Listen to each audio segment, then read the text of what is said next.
안녕하세요. 소영쌤과 함께하는 너무 쉬운 회계원리, 우리 한번 시작해보도록 합시다. 회계원리가 여러분들에게 너무 쉽고 좀 재밌었으면 하는 마음에 제가 지어본 제목이에요. 한번 수업 시작해보도록 합시다. 수업을 들어가기 전에 한번 읽어봐 주세요. 우리 친구들, 제가 회계가 왜 중요한지, 회계원리 왜 꼭 배워야 하는지 말씀드렸죠. 우리 3년 내내 멍 때리지 않으려면 회계원리가 탄탄하게 받쳐주고 있어야 해요. 그래서 회계원리 반드시 배워야 한다고 이야기했었고요. 우리 교과서 13페이지를 펴보도록 합시다. 제가 밑줄 그어야 하는 부분은 따로 말씀드릴 테니까 우리 친구들은 선생님이 지금 설명하는 부분을 따라오시면 되고요.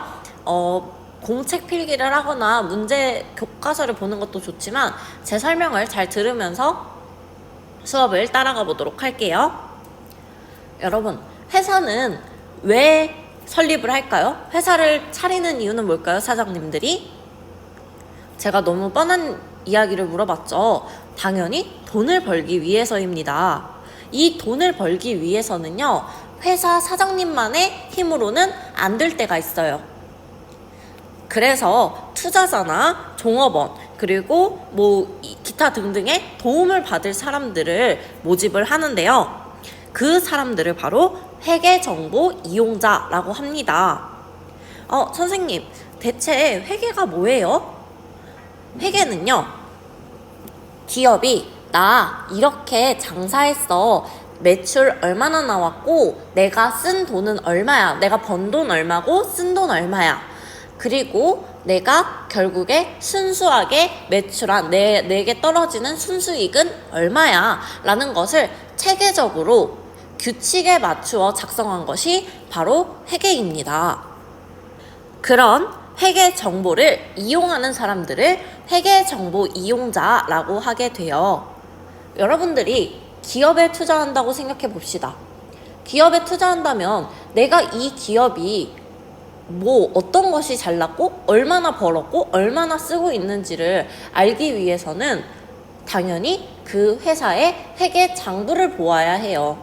여러분들이 나중에 커서 돈을 벌고 투자를 하려고 해도 아무 회사에나 투자하면 안 된다는 이야기입니다.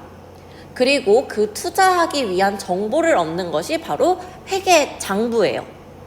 우리나라에 있는 기업들은 전부 그 회계 장부를 전체적으로 공시하게 되어 있습니다.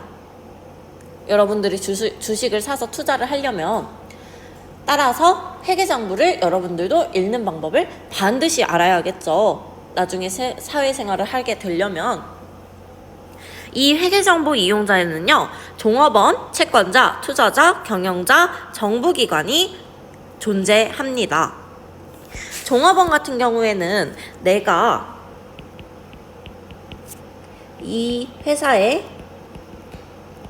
계속 일해도 될까? 라는 것을 궁금해서 이걸 장부를 볼 수 있겠고요. 채권자는 뭐냐면요, 내가 이 회사에 돈을 빌려준 사람을 채권자라고 합니다. 내가 받아야 할 채권이 있다라는 겁니다. 이 받아야 할 권리가 있다. 채권이라는 건 권리거든요. 권리의 권이에요. 그래서 내가 빌린 돈을, 빌려준 돈을이죠, 되돌려받을 수 있을까? 라는 것을 확인하는 것이 바로 채권자. 투자자는 내가 이 회사에 투자해도 될까? 하고 확인하기 위한 용도가 회계 장부인 겁니다. 정부기관 같은 경우는 뭐에 쓰겠어요? 이 기업이 잘 운영하고 있는가? 그걸 궁금해할 수 있어요. 그리고 어떤 때 또 궁금하냐면요, 얘네 세금 탈세하려고 하지 않나? 지금 회계 장부에 의해서 정확하게 세금 낸 거 맞나? 확인하기 위해서 정부기관이 필요하겠고요. 경영자는 이 회사 안에서 일하는 사람이죠. 그 회사 사장님을 말하는 거죠. 이 회사가 경영자라고 해도 회사의 모든 것을 알 수 없어요. 회사가 잘 돌아가고 있는가? 내 회사가 잘 돌아가고 있는가에 대해서 확인하는 것이 바로 경영자의 회계 목적입니다. 회계로 확인을 하려는 거죠. 그걸 바로 회계 정보 이용자라고 하고요. 이 사람들을 대표적으로 회계 정보 이용자에는 외부 정보 이용자와 내부 정보 이용자가 있습니다. 내부 정보 이용자는 회사 안을 말하는 거고요. 외부 정보 이용자는 회사 밖에 있는 사람들을 의미합니다. 회사 안에 있는 사람은요, 제가 지금 빨간색으로 동그라미를 쳐볼게요. 이 경영자와 투자자가 내부 정보 이용자다라고 할 수 있습니다. 투자자는 주식회사라면 주식을 가지고 있는 사람이에요. 주식을 가지고 있는 사람. 주식을 가지고 있으면 그 주식을 가진 만큼의 의결권이라는 걸 가지게 되거든요. 내가 이 회사에 영향력을 행사할 수 있는 겁니다. 주식을 1개 가지고 있으면 1개만큼의 영향력을 행사할 수 있고 10개 가지고 있으면 10개만큼의 영향력을 행사할 수가 있어요. 따라서 투자자도 내부 정보 이용자로 보는 경우가 있습니다. 경영자만 내부 정보 이용자로 보는 경우도 있어요. 그래서 여러분들이 혼동하지 않으셔야겠습니다. 보통은 경영자를 내부 정보 이용자다라고 표시를 해두어요. 그리고 종업원, 정부기관, 채권자는 전부 다 외부 정보 이용자에 해당합니다. 제가 색깔을 구분해서 표시해 보도록 할게요.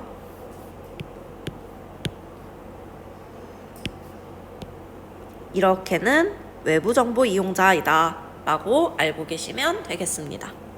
이 내용을 교과서에서 정리하면서 밑줄 그어보도록 할게요. 우리 교과서 13페이지예요. 회계의 목적, 2번의 회계의 목적 보도록 합시다. 큰 글 2번으로 써있는 거 파란색 글씨. 첫 번째 줄부터 밑줄 쭉 칩습니다. 일정 시점의 재무상태와 일정 기간의 재무성과를 파악. 이 말이 굉장히 중요하거든요. 일정 시점의 재무상태, 내가 지금 얼마 있니? 라는 거고요. 일정 기간의 재무성과, 언제부터 언제까지, 예를 들자면 1월 1일부터 12월 31일까지 너 얼마 벌었니? 라는 겁니다. 일정 기간과 일정 시점은 달라요. 구분하셔서 보시면 되고요. 밑줄 그으시면 됩니다.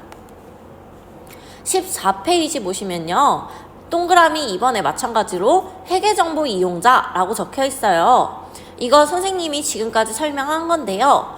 세 번째 단락에 보시면 회계정보 이용자는 외부정보 이용자와 내부정보 이용자로 나눌 수 있다 라는 부분이 보입니다. 외부정보 이용자 밑줄 치시고요. 내부정보 이용자 밑줄 치십니다. 그리고 15페이지 오른쪽에 보시면 제가 좀 빨랐죠? 천천히 볼게요. 천천히 갈게요. 경영자, 투자자, 채권자, 정부기관, 종업원 이렇게 진한 글씨로 적혀 있는데요. 이 진한 글씨로 적혀 있는 부분을 밑줄 쳐주십니다. 이게 바로 이해관계자다라는 겁니다. 이렇게 선생님이 먼저 설명을 하고 밑줄을 긋는 시간을 드릴 테니까 여러분들 너무 조급해하지 마시고 수업을 들어주시면 되겠습니다. 자, 19페이지로 쭉 넘어가 보도록 할게요. 19페이지에 있는 내용을 간단하게 설명하면서 정리해 보도록 하겠습니다. 회계는요, 여러 가지 방법으로 나눠볼 수 있는데요. 기장 방법에 따라, 회계 주체에 따라, 정보 이용자에 따라로 나눠볼 수가 있습니다. 일단 이 빨간색으로 되어 있는 부분 보이시죠? 여기 보이시나요? 여기 부분을 먼저 설명하고 계속 넘어갈 거예요. 빨간 부분을 여러분들이 먼저 보시면 됩니다. 기장 방법에 따라 단식 부기와 복식 부기로 나눠볼 수가 있는데요. 부기라는 것은요, 장부에 기록하다 라는 말입니다.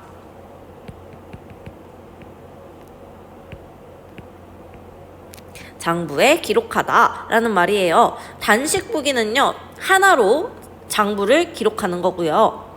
복식부기는 양쪽에서 장부를 기록하게 되는 거예요.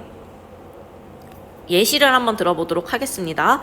단식부기는요, 우리 친구들 용돈기입장 써본 적 있나요? 저 같은 경우는 용돈기입장 대신에 한 어플을 사용하고 있는데요. 그 어플로 제가 쓴 돈이 전부 다 나타나게 되는 겁니다. 용돈기입장을 일종의 단식부기라고 이야기할 수 있어요. 한번 어떻게 사용하는지 봅시다. 오른쪽에 예시를 한번 보도록 할게요. 여기 예시.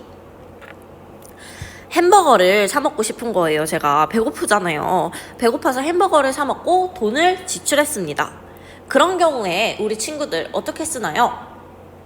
보통 용돈은 여러분들 체크카드로 받거나 현금으로 받으니까 햄버거 5,000원 식비라고 쓸 수 있겠어요. 식비로 식비에다가는 가로를 치지 말고 햄버거에다가 가로를 쳐봅시다. 자, 지금 여러분들 제가 이렇게까지 글씨를 못 쓰지 않는데 지금 이게 패드로 쓰다 보니까 좀 글씨가 좀 그런 점 좀 이해해 주세요. 이렇게 쓰죠. 복식부기 같은 경우는 어떻게 하시냐면요, 양쪽을 쓰는 겁니다. 일단 예시로 들어볼게요. 이 복식부기가 바로 우리가 하게 될 회계 처리입니다.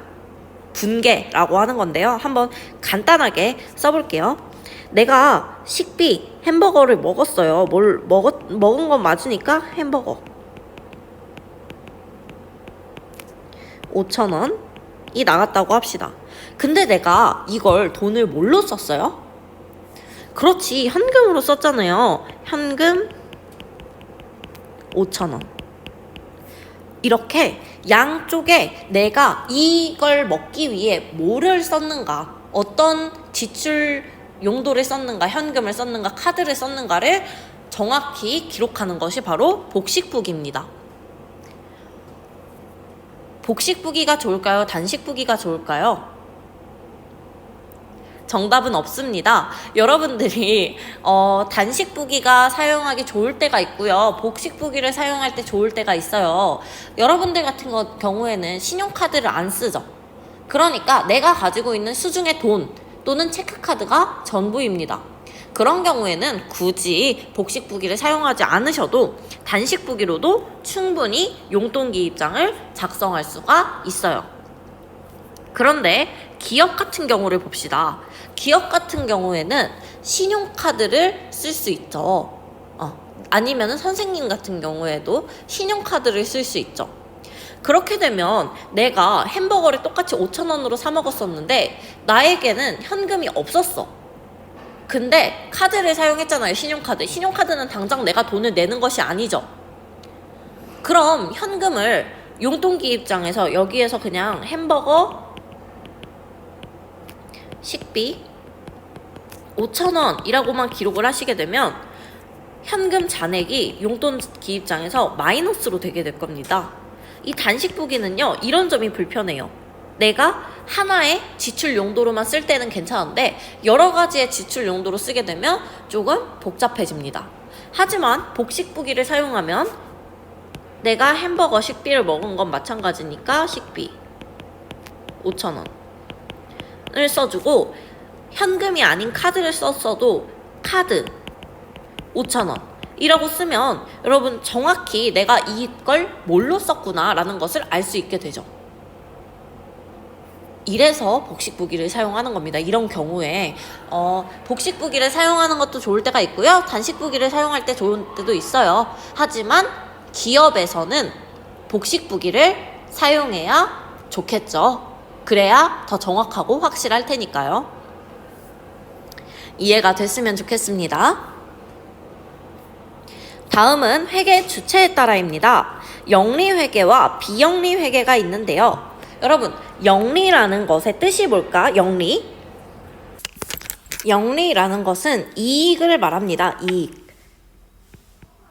이익을 위한 회계다라는 말입니다. 영리회계는요, 영리기업에서 하는 회계를 영리회계라고 하는데요. 그럼 친구들 의문을 가질 수도 있겠죠. 선생님, 기업은 다 돈을 벌기 위해서 회계를 하는 게 아닌가요?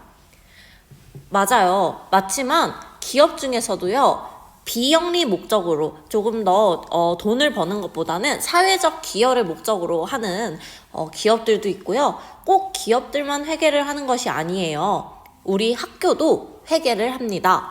여러분들이 사용하는 물건들 같은 걸 학교에서 행정실에서 지출하게 되거든요. 그 행정실에서도 회계를 합니다. 그런 경우는 비영리 회계다라고 할 수 있겠죠. 종이 쳐서 잠깐 멈췄다가 다시 했어요. 여러분들 좀 놀라셨을 수도 있는데, 그 비영리 회계는 그래서 비영리 기업에서, 비영리 아니면 업체에서 하게 되는 회계를 비영리 회계다라고 합니다.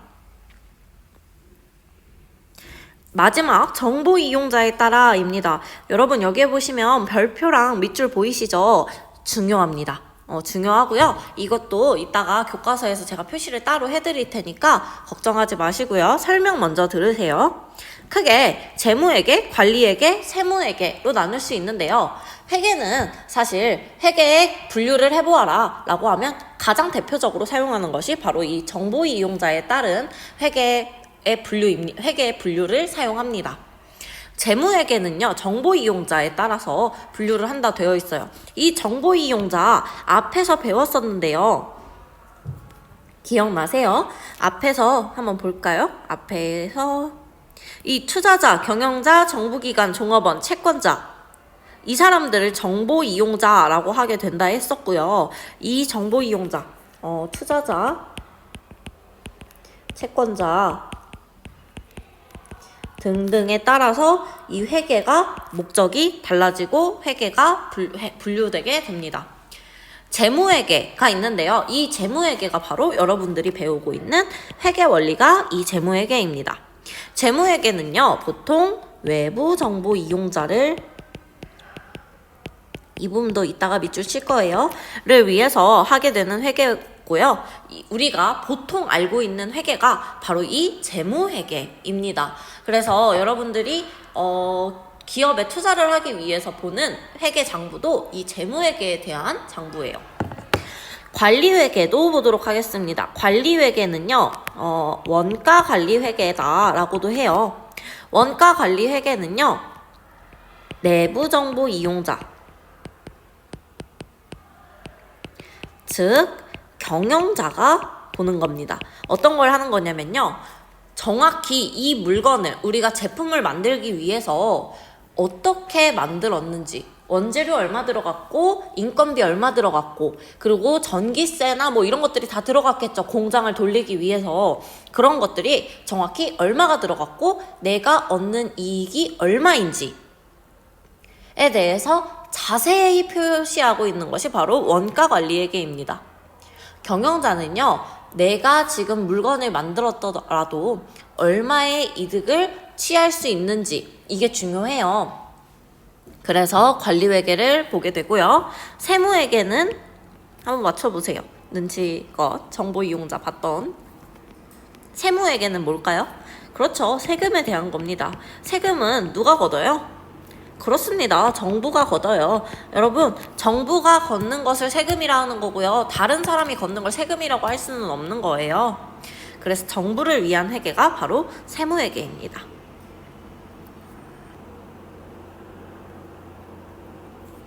해당 내용 정리해 보도록 하겠습니다. 우리 교과서 19페이지에 한번 보도록 할까요?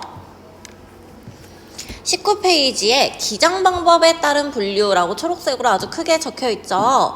거기에 단식부기에다가 밑줄 칩니다. 한쪽에만 장부 기록을 하는 걸 단식부기라고 한다 했죠. 두 번째 줄에 밑줄 긋습니다. 일정한 원칙 없이 단순하게 거래가 발생하는 순서대로 장부의 기록 밑줄. 복식부기 세 번째 줄부터 밑줄 쭉 긋습니다. 거래를 체계적으로 이중 기록함으로써 오류를 자동으로 검증하는 자기 검증 기능 밑줄. 이게 왜 그런 거냐면요, 복식부기, 우리가 하게 될 분계라고 부르게 되는데요, 차변이라고 불리는 왼쪽과 대변이라고 불리는 오른쪽이 있어요. 이걸 기본적으로 외우고 계셔야 되는데 여기에 보시면 제가 단식부기, 복식부기에 차변, 대변이라고 써있는 거 지금 화면 한번 보도록 할게요. 화면에 제가 지금 표시해 놓은 부분 있죠? 여기 이 부분. 차변과 대변이라고 불리는데요. 차변에는요, 나의 재산이 증가할 때 쓴다고 보시면 되고요. 대변은 나의 어떤 재산이 감소했는지 이걸 사기 위해서 기록한다 라고 보시면 됩니다. 그래서 여기에 차변과 대변에 차변은요, 여러분 왼쪽 느낌이에요. 대변은 오른쪽 느낌이에요. 저랑 지금 통하는 친구들 있을 거예요. 저랑 느낌이. 왼쪽과 오른쪽 차변과 대변 반드시 구분하셔야 됩니다. 오늘의 가장 중요한 키포인트 중 하나예요. 차변은 왼쪽 느낌, 그러니까 왼쪽이고요. 대변은 오른쪽 느낌이니까 오른쪽입니다. 여러분들 지금 제가 무슨 말 하는지 모르겠지만 이게 느낌이 있어요. 그 느낌을 따라 수업을 하는 겁니다. 외우실 필요 없고요. 느낌을 기억하세요. 그래서 이 복식부기는요, 이 차변과 대변의 금액이 무조건 어떻게 돼야 되냐면요, 똑같아야 돼요. 만약 다를 수도 있어요, 선생님? 절대로 없어요. 만약에 차변에 800원이 적혔다면 대변도 800원이 적혀야 돼요. 만약 대변에 700원이 적혔다면 100원 부분에 대한 부분이 누락된 겁니다. 무조건 차변과 대변의 금액은 똑같아야 돼요. 이게 곧 뭘 의미하느냐? 오류를 잡아낼 수 있게 됩니다. 차변과 대변의 금액을 잘못 썼을 때, 쭉 더했을 때 이 금액이 다르게 되면요, 내가 뭔가 어딘가에서 잘못 쓴 겁니다. 그래서 복식부기에서는요, 이중 기록함으로써 오류를 자동으로 검증하는 자기 검증 기능이 있다라고 합니다. 내가 오타내거나 뭔가 숫자를 잘못 썼을 때도 대변에 100원이 모자라네? 왜 모자라지? 내가 잘못 썼구나 라는 것을 알 수 있게 되는 거죠. 회계 주체에 따른 분류, 영리회계, 비영리회계 제목만 밑줄 그어주시고요. 다음 페이지로 넘어가서 재무회계, 관리회계, 세무회계 밑줄 쳐주십니다. 제목 크게 밑줄 치고요. 재무회계의 첫 번째 줄에 기업 외부의 이해관계자 밑줄, 관리회계의 내부 이해관계자인 경영자 밑줄, 다 첫 번째 줄에 있어요. 세무회계에서 정부 밑줄, 지방자치단체 밑줄, 이렇게 해주시면 되고요. 회계 감사에 대해서 설명드리겠습니다. 21페이지 밑줄 먼저 긋고 선생님이 설명을 할게요. 21페이지에 회계 감사 네 번째 줄에 밑줄 그으십니다.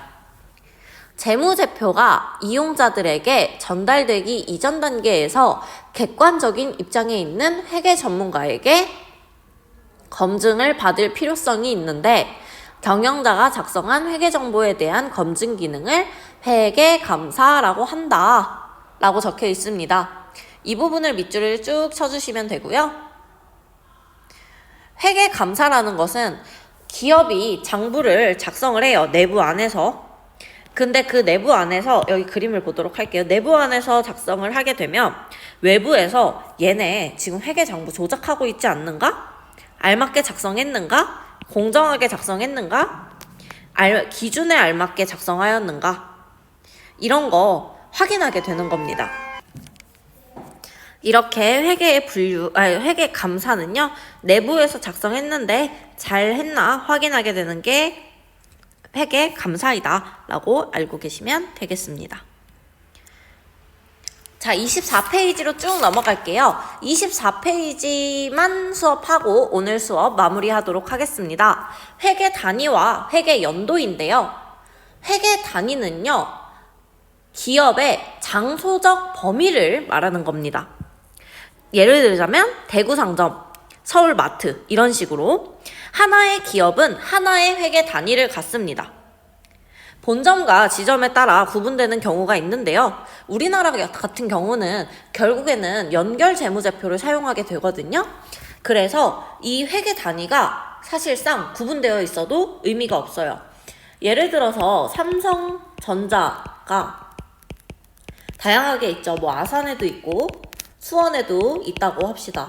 그렇게 되면 다양하게 회계 단위가 있을 것 같은데 결국에는 이것을 전부 다 통합해서 공시하게 됩니다. 그래서 우리나라에서는 그냥 하나의 기업은 하나의 회계 단위를 가진다라고 알고 계시면 될 것 같습니다. 그냥 가볍게 읽고만 넘어가시면 되고요. 첫 번째 줄에 교과서 한번 보도록 할게요. 교과서에서 첫 번째 줄에 장소적 범위에다가 밑줄, 그리고 네 번째 원칙적으로 하나의 기업은 하나의 회계 단위라는 부분에 밑줄 그으시면 되겠습니다. 자, 마무리로 회계 연도에 대해서 배워볼 건데요. 이 말에 대해서 참 헷갈려 하실 분들이 많아요. 이게 많이 헷갈리는데 초반에는 사실 그냥 자연스럽게 막 엄청 외우려고 하지 말고 자연스럽게 보다 보면 이 용어가 익숙해질 겁니다. 선생님이 이 말을 자주 쓸 거예요. 그러니까 익숙해지시는 게 좋습니다. 올해는 몇 년도예요?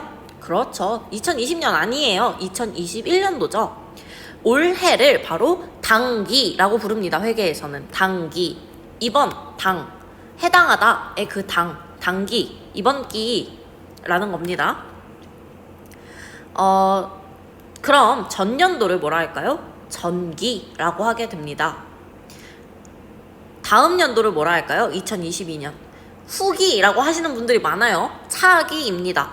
차기 연도 할 때 그 차기예요. 다음 연도. 그래서 차기라고 알고 계시면 되겠고요. 여기에 전기, 당기, 차기, 교과서 부분도 똑같거든요. 이 부분 보시면 되고요. 회계 기간은요, 보통 비슷합니다. 우리나라에서는 보통 1월 1일에서 다른 나라도 마찬가지긴 해요. 12월 31일까지로 해서 보통 1년간을 회계 기간으로 설정을 합니다. 예외도 있기는 해요. 바로 학교 회계 기간이 그렇습니다. 여러분들은 계약을 언제 해요? 그렇죠. 3월에 계약을 하죠. 그렇게 되면 회계는 학교에게는 신학기랑 맞춰가는 게 편하기 때문에 3월 1일부터 다음 연도 2월 말까지. 선생님 다음 연도 넘어가는데 괜찮아요? 괜찮습니다. 상관없어요. 그러니까 그때는 2022년 3월 1일부터가 차기가 되겠죠. 하지만 우리는 기본적으로 무조건 1월 1일부터 12월 31일이다 라고 생각을 하시는 게 편하실 겁니다. 그래서 1월 1일부터 12월 31일까지 1년의 회계기간이라고 표현을 하고요. 1년은 절대 넘을 수가 없어요. 이것도 필기해 드릴 겁니다. 밑줄 그을 거예요. 그리고 1월 1일 첫날을 기초라고 해요. 그리고 12월 31일 마지막 날을 기말이라고 합니다. 그리고 이 1년 동안의 그걸 회계연도, 회계기간이라고 부르게 돼요. 이 내용을 밑줄 칠게요. 회계연도에서 네 번째 줄을 보도록 하겠습니다. 회계연도 밑줄, 회계기간 밑줄. 그 다음 줄에 기업이 임의대로 1년을 넘지 않는 범위 내에서 설정 밑줄. 그 다음 줄에 밑줄 긋습니다. 일반적으로 1년을 한 회계기간으로 하여 1월 1일부터 12월 31일까지 쭉 밑줄 그으시면 됩니다. 이 내용에 대해서 다시 한번 찬찬히 교과서 읽어보시면서 복습하시면 되시겠고요.